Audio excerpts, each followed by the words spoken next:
ربی اشرح لی صدری ویسر لی امری واحلل عقدۃ من لسانی یفقہوا قولی۔ بسم اللہ الرحمن الرحیم۔ السلام علیکم ورحمۃ اللہ وبرکاتہ۔ امید کرتی ہوں آپ سب لوگ خیریت سے ہوں گے۔ اللہ تعالیٰ مجھے اور آپ کو اپنی خاص رحمتوں کے سائے میں رکھے۔ دولت تسکین دولت حسن کی طرح عطائے رحمانی ہے، اس کا کوئی فارمولہ نہیں۔ سکون قلب جیسا کہ نام سے ظاہر ہے، قلب کی ایک حالت، ایسی حالت جس میں اضطراب نہ ہو، بے چینی نہ ہو۔ سکون کی ضد اضطراب ہے۔ اضطراب خواہش سے پیدا ہوتا ہے، کسی چیز کو حاصل کرنے کی خواہش یا کسی شے سے نجات کی خواہش ہی باعث بے قراری ہے۔ خواہش دنیا ہو یا خواہش عقبیٰ، انسان کو ضرور بے چین کرے گی۔ یاد رہے کہ سکون کی خواہش بذات خود ایک اضطراب ہے۔ سکون خواہش سے نہیں، نصیب سے ملتا ہے۔ جسے سکون قلب حاصل ہو جائے، اس کی زندگی میں نہ شکوہ رہتا ہے نہ تقاضا۔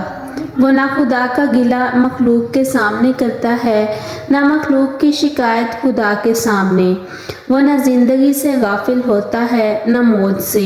وہ ہر حال میں راضی رہتا ہے۔ پرسکون انسان مقام صبر کو بھی مقام شکر بنا دیتا ہے۔ آج کے دور میں سکون قلب اس لیے مشکل ہوتا جا رہا ہے کہ زندگی کے تقاضوں اور مذہب کے تقاضوں میں فرق آ گیا ہے۔ زمین کا مسافر سمجھ نہیں سکتا کہ آسمان سے احکام کیوں نازل ہوتے ہیں۔ زندگی کی مسرتوں میں عاقبت کا خوف سکون سے محروم کر دیتا ہے۔ آج کے انسان کی شخصیت میں فشار ہے، یہی وجہ ہے کہ سکون نہیں ملتا۔ سکون کی خاطر سفر کرنے والا سکون حاصل نہیں کر سکتا۔ سفر میں سکون کہاں؟ اور پھر سکون کی تلاش اپنے حالات، اپنے ماحول اور اپنی زندگی سے بیزاری کا اعلان ہے۔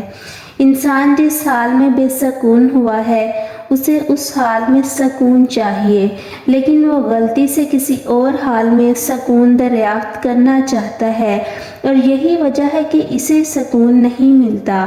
آج کا انسان سکون کی خاطر آسمانوں کے دروازے کھولنے چلا گیا ہے، لیکن اس سے دل کا دروازہ نہیں کھلتا۔ من کی چنتا دور نہ ہو تو سکون نہیں مل سکتا۔ آج کا سب سے بڑا المیہ خود گریزی ہے، اور سکون کے لیے خود شناسی اور خود آگہی درکار ہے۔ ایک دفعہ ایک آدمی جسے اپنے گھر میں سکون نہیں ملتا تھا، اپنی بیوی سے کہنے لگا، بیگم میں چاہتا ہوں کہ سکون قلب کی خاطر مقدس سفر اختیار کروں۔ بیوی سمجھ گئی کہ اس کا خاوند اس سے بیزار ہے، بولی، اتنے نیک سفر میں دیر کیا ہے؟ چلیے میں بھی اس نیکی کی تلاش میں آپ کے ہمراہ چلتی ہوں۔ خاوند نے کچھ دیر سوچا، بولا، چلو جانے دو، میرے نصیب میں سکون نہیں، میں اسی جہنم میں گزر اوقات کر لوں گا۔ بات دراصل اتنی سی ہے کہ سکون قلب اپنے موجودہ حالات میں ہی مل سکتا ہے۔ جسے اپنے دیس میں سکون نہیں ملا، اسے پردیس میں کیا اطمینان حاصل ہوگا؟ جسے اپنے گھر میں راحت نہ ملی، اسے اور کون سے گھر میں فرحت ملے گی؟ سکون قلب اپنی زندگی ہے، اپنا انداز فکر ہے۔ جو انسان یہ سمجھتا ہے کہ اچھا زمانہ یا تو گزر گیا ہے یا ابھی آیا ہی نہیں، وہ کیسے سکون حاصل کر سکتا ہے؟ ایک دفعہ ایک جگہ کچھ دوست خوش بیٹھے تھے۔ ایک بے سکون انسان وہاں آیا، بولا، آپ کیوں خوش ہیں؟ انہوں نے کہا، کتنا اچھا موسم ہے۔ آنے والے نے آہ بھری بولا، اچھا موسم کب تک بھائی؟ اگر خواہش اور حاصل کا فرق مٹ جائے تو سکون مل جاتا ہے۔ انسان کو جو پسند ہے حاصل کر لے، یا پھر جو حاصل ہے اسے پسند کر لے تو سکون مل جاتا ہے۔ جب ہماری تمنا کے پاؤں حاصل کی چادر سے باہر نکل جاتے ہیں تو ہمیں سکون نہیں مل سکتا۔ سکون حاصل کرنے والے تختہ دار پر بھی پرسکون رہے، اور مضطرب رہنے والے تخت شاہی پر بھی سسکیاں بھرتے رہے۔ خواہش کا بے ہنگم پھیلاؤ سکون سے محروم کر دیتا ہے۔ خواہش کی داستان کبھی مکمل نہیں ہوتی، آغاز رہ گیا کبھی انجام رہ گیا، اور اسی کشمکش میں یہ چند مقدس ایام ہستی ختم ہو جاتے ہیں۔ تمنا کا سفر دشت بے اما کا سفر ہے، سکون کا سفر اپنی ذات کا سفر ہے، اپنے باطن کا سفر ہے۔ سکون کے مسافر گھر ہی میں منزلیں طے کرتے ہیں۔ سکون والا انسان اپنے دل میں ہی وہ روشن نقطہ دریافت کر لیتا ہے جس کی ضیاء اسے نور بصیرت عطا کر کے سکون بخشتی ہے۔ جس انسان کی اپنے ماحول سے، اپنے آپ سے صلح ہو وہ پرسکون رہے گا۔ برائی کو نیکی سے رفع کرنے والا پرسکون رہے گا۔ اپنے دل سے کدورت کے داغ صاف کرنے والا پرسکون رہے گا۔ اپنی زندگی کو کسی کا احسان سمجھنے والا پرسکون رہتا ہے۔ سکون حاصل کرنے کا سب سے آسان طریقہ یہ ہے کہ انسان سکون کے حصول کی تمنا چھوڑ کر دوسروں کو سکون پہنچانے کی کوشش کرے۔ سکون دینے والے کو ہی سکون ملتا ہے، کسی کا سکون برباد کرنے والا سکون سے محروم رہتا ہے۔ اگر فرض اور شوق یکجا ہو جائیں تو زندگی پرسکون ہو جاتی ہے۔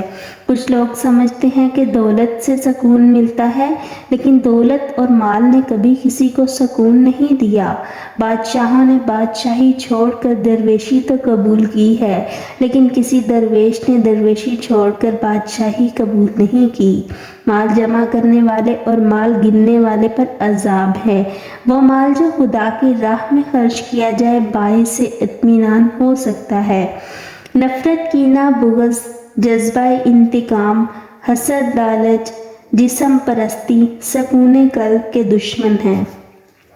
سکون والا انسان دوسروں کی زندگی اور خوشی کا احترام کرتا ہے۔ وہ علم حاصل کرتا ہے جاہلوں کی خدمت کے لیے، دولت کماتا ہے غریبوں کی مدد کے لیے۔ وہ گناہ سے نفرت کرتا ہے، گناہ گاروں سے نہیں۔ وہ ان کی بخشش کی دعا کرتا ہے، خود جاگتا ہے اور سونے والوں کی سلامتی کی تمنا کرتا ہے۔ وہ مرتبہ حاصل کرتا ہے مظلوم اور محروم کی اعانت کے لیے۔ وہ اپنے گھر اور دل کے دروازے کسی پر بند نہیں کرتا۔ وہ اپنے مرتبے سے کسی کو ڈراتا نہیں۔ وہ مخلوق کو خالق کا عمل سمجھ کر اس کی عزت کرتا ہے۔